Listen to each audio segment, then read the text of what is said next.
કોઈ પણ વ્યક્તિના તમે સામે જાઓ જે તમારાથી અસંતુષ્ટ છે, હોય ને સંસારમાં આવું બધું થતું હોય કે વડીલ હોય પણ તમે કંઈક કર્યું હોય અને વડીલ તમારાથી ખુશ ના હોય,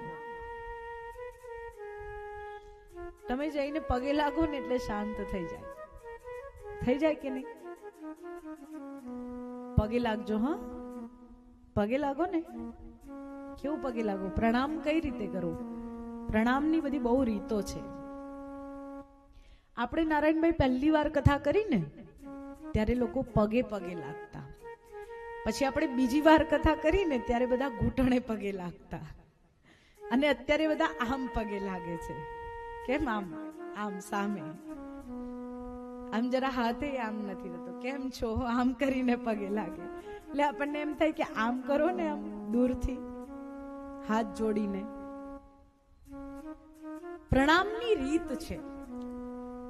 તમે દંડવત કરો, સાષ્ટાંગ કરો,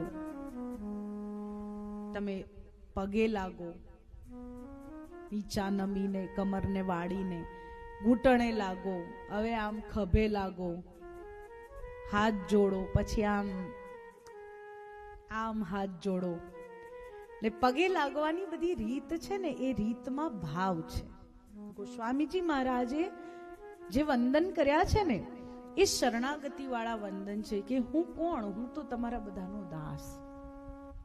હું એક સામાન્ય વ્યક્તિ, આ સંસારના ચક્રવ્યૂહમાં ફસાયેલો.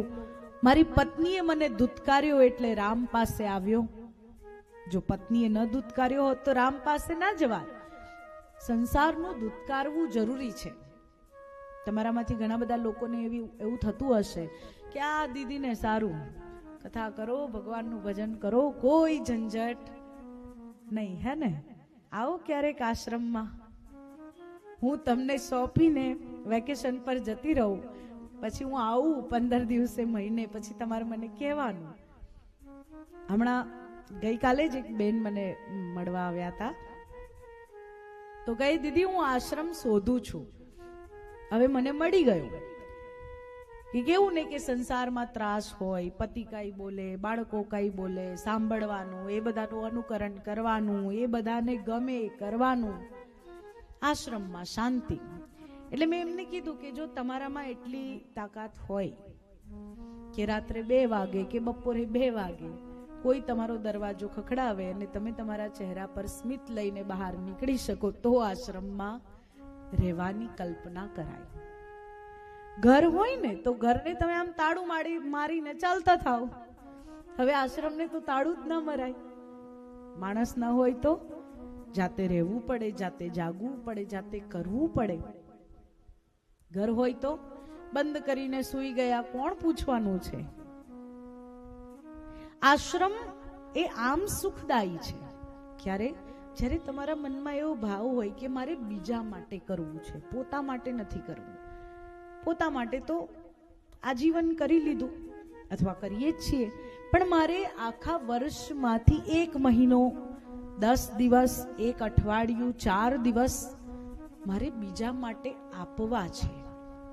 એવો ભાવ જ્યારે જાગે ને ત્યારે આશ્રમમાં જજો.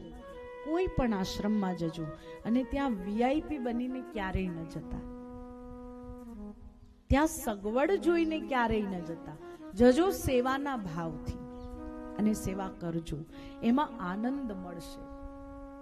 બીજાને જમાડીને આનંદ મળે, કોઈની વ્યવસ્થા કરીને આનંદ મળે.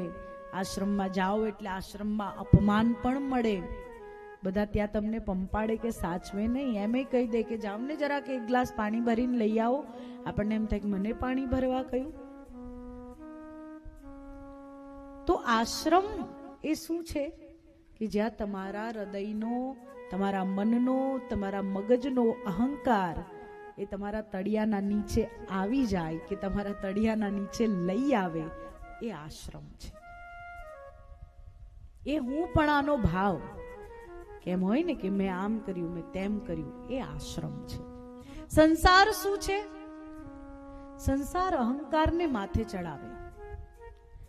સંસાર થોડોક એવો છે કે મહત્વ આપવું, મહત્વ લેવું, મહત્વ માટે લડવું. આ બધી લડાઈ શાની છે? મને મહત્વ આપો, એની જ લડાઈ છે ને. મહત્વ માટે ને મહત્તા માટે સંસાર,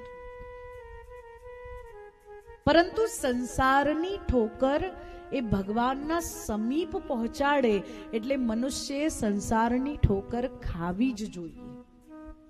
કેમ આપણામાં કહ્યું છે કે બ્રહ્મચર્ય આશ્રમ, ત્યારબાદ ગ્રહસ્થ, ત્યારબાદ વાનપ્રસ્થ, ત્યારબાદ સંન્યાસ, અને એ ન પણ કરો તો પણ કેમ ભગવાન આપણને એવી પરિસ્થિતિમાં એવા લોકો સાથે મૂકી દે છે કે ત્યાં તમને બરાબર ઠોકર વાગે, ત્યાં તમારું ગમતું ન થાય, ત્યાં તમને જેમ એક સોની એક ઘરેણાને બનાવવા માટે ને બરાબર ટીપે છે એમ ટીપવામાં આવે, તમને એક આકાર, એક ઘડતર આપવામાં આવે, એવી જગ્યાએ ભગવાન કેમ મૂકી દે છે?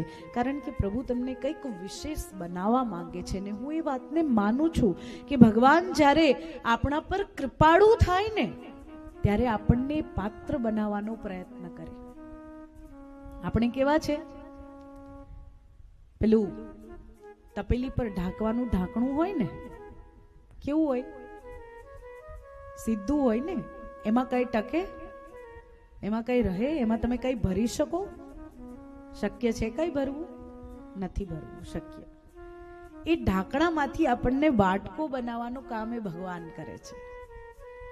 એ આપણને પહેલા પાત્ર બનાવે ટીપી ટીપીને, અને પછી આપણને કંઈક આપે. અને જ્યારે આપે ત્યારે એને સાચવીને રાખવું. આપવામાં પ્રભુ શું આપે? તો પ્રભુ સત્સંગ આપે, પ્રભુ નિષ્કામતા આપે, પ્રભુ આ સંસારથી ઉપરામતા આપે, પ્રભુ તમને તમારા જીવનમાં એવા વ્યક્તિ આપે જે તમને ભક્તિ કરવા માટે પ્રોત્સાહિત કરે. જો કદાચ તમારું જીવન સાથી એવું છે ને કે જે તમને એમ કહે છે કે ઉઠો ભજન કરો, ખોટું નહીં લગાડવાનું, તમે ભાગ્યશાળી છો કે કોઈ તમને ભજન કરવાનું કહે છે. ઉઠો, કમાઈને લાવો ને મારા શોખ પૂરા કરો, એ કહેવા વાળું તો બધા, એ કહેવા વાળા તો દુનિયામાં અગણિત છે. પણ ઉઠો, માળા લઈને પ્રભુનું ભજન કરો, એ કહેવા વાળું પાત્ર જો મળી ગયું તો તમે ભાગ્યશાળી છો.